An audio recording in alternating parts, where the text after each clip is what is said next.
everybody, it's Patrick from Patrick and Friends Music Company, and today we're going to be talking about power chords. Power chords are an essential element of rock and metal guitar music. They are so much fun to learn how to play, and they're used in countless songs from Led Zeppelin to Megadeth. Now in this video, we're going to learn what power chords are, learn how to play them, and then talk about a couple different ways that you can practice them. Alright, let's get right to it. Now power chords have a nice distinctive rock sound to them, but their name's actually pretty misleading. Power chords actually aren't chords at all. They're actually what we call intervals, more specifically a perfect fifth interval. Now the difference between intervals and chords is pretty simple. Intervals are made up of 2 notes, while chords are made up of 3 or more notes. Now when I say perfect fifth, that refers to how far these 2 notes are apart from each other. Now we're not going to go into detail of what that means specifically, but an example of a perfect fifth interval is if you go to a major key or scale, and if you go from the first note to the 5th note, that's a perfect fifth interval. Now the fact that power chords aren't chords and they're intervals is actually what makes them so versatile. There's no major tonality or minor quality, diminished, half diminished. It doesn't have a chord quality to it. So that means you can play it in a variety of keys in a variety of ways. So what we're going to do is zoom in and start learning how to play our power chords. Power chords are commonly played off the low E string and your A string, and sometimes they're played off the D string as well. However, they're not played off the G and the B strings or higher strings, just because our power chords refer to our lower sounding strings. Now, for this first power chord, we're going to use our open E string, and we're going to use the A string. So the way to do this is you're going to keep your E string open, and you're going to go 2 frets higher than we have on our E string on your A string. So what that means is you're going to go to the 2nd fret of your A string, leave your E string open, and play those 2 strings together. Got your E open power chord. Now you can either use the index finger or the middle finger for this. It doesn't really matter. They can be used interchangeably. Now let's do the same thing except starting on our open A string. So if you have your open A and the 2nd fret of the D string now, play those 2 strings together. You have your open A power chord. Now we can do the same thing off the D string. So keep your D string open, go to the 2nd fret of the G string. If you play those 2 strings together, you got your open D power chord. Now these open power chords are great and have a great sound to them, but we also have to learn our fretted power chords, because these fretted power chords are a lot of fun and they're actually really interesting. They're just like bar chords where you can move them around to any fret you would like without changing the fingering or changing the shape of the chord. All you got to move is your frets. So once you got one of these power chords down, you basically got all of them. So let's look at this. So we're going to go to the 1st fret of our low E string, and then we're going to do the same thing. We're going to move 2 frets up on our A string. So we're going to go to the 3rd fret of our A string, and we're going to be using our index finger, like I said, on the E string and our ring finger on the A string. Now try playing these 2 strings together. Great. Some people also use their pinky on that A string, I will mention. However, I'll suggest that you start with your ring finger because it'll come in handy later on. Now, like I said, you can move these power chords basically anywhere. So let's go to the 5th fret now. So we're going to put our index finger on the 5th fret. Then we're going to go 2 frets higher on our A string. So we're going to go to the 7th fret of our A string with our ring finger. Play these 2 strings together, and you got your power chord off the 5th fret on your low E string. Now you can move it to a different string. So say let's go to the same fret, but now on the A string. So 5th fret on the A string. Now we just have to do the 7th fret on the D string. Play those 2 strings, and you got your power chord off the 5th fret of the A string. And now we can do the same exact thing on the D string. So let's pick a different fret. Let's go to the 3rd fret, and then we're going to go now to the 5th fret on the G string. So play those 2 strings together, and you got your F power chord off the D string.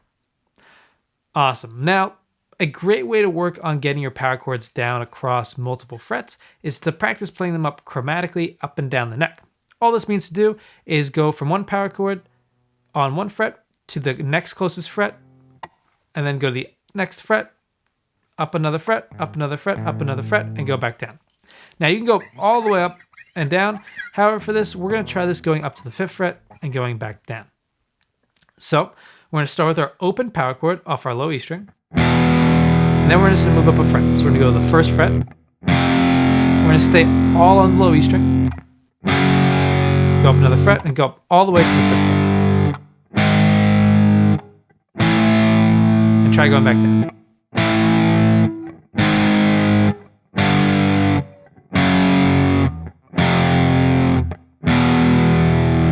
Awesome. And now we can do the same exact thing on our A string. So you're going to start with your open A power chord. So open A string and 2nd fret of the D string. Then you go up 1 fret at a time, 1 power chord at a time.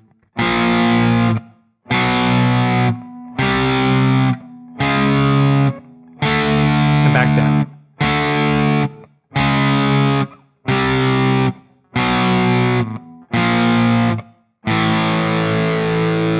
Great. And we can also do it off the D string. So start with your open D, 2nd fret of the G string. Go up 1 fret at a time.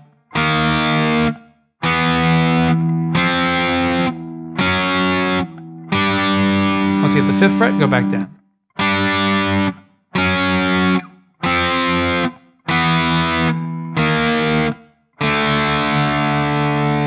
Awesome.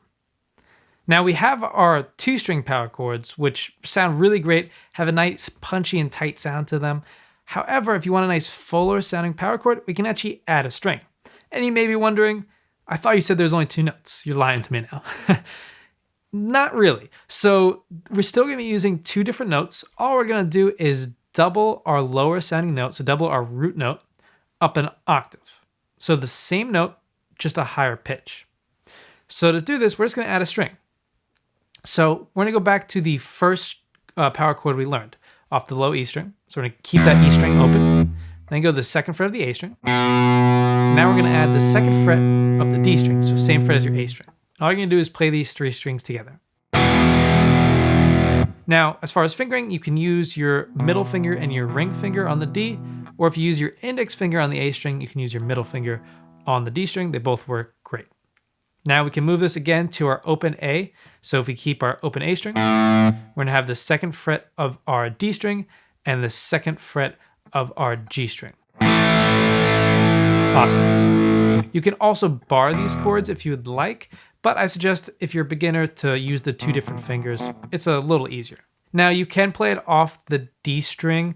However, we're not going to learn this because we have to change our fingering a little bit, so we're not going to worry about that. So just like our 2-string power chords, we can also fret these power chords and move them around, so we're not going to use open strings. So to do this, we're just going to add a string. So let's go to our 1st fret power chord off our low E string. Put your index finger on the 1st fret of your low E string, ring finger on the 3rd fret of your A string, and now your pinky on that 3rd fret of the D string. Play those 3 strings together. Awesome.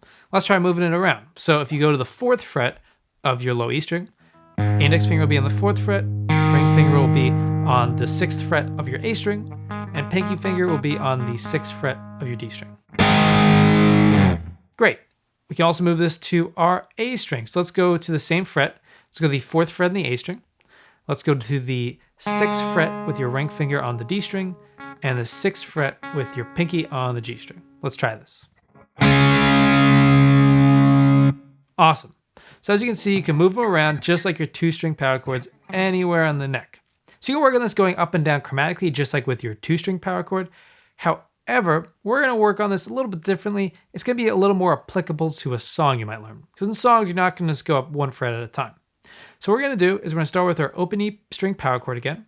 Then we're going to go to the power chord off the 1st fret of our low E string, then 3rd fret, 5th fret, repeat that and go back down, 3rd fret, 1st fret, and your open E string power chord.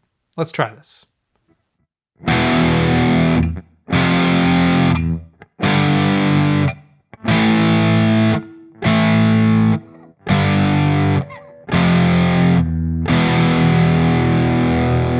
Awesome. And we do the same thing off the A string. So let's start with our open A power chord.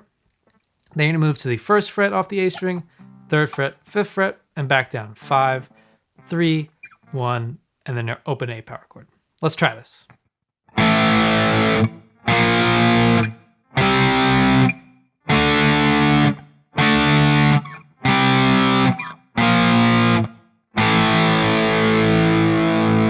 Awesome. So last thing we're going to talk about with power chords is actually how to name them. Now, if you come across a chord chart or a songbook, you're going to see power chords written as a letter and the number 5. 5 just means it's a power chord, and the letter refers to the root note of the power chord, or it's going to be the lowest sounding note in the chord. So say it says E5. You have to find an E. So if we go to our open E string, that's an E, and then you're going to set up your power chord from there. So you're going to go to the second fret of our A string and play those two strings.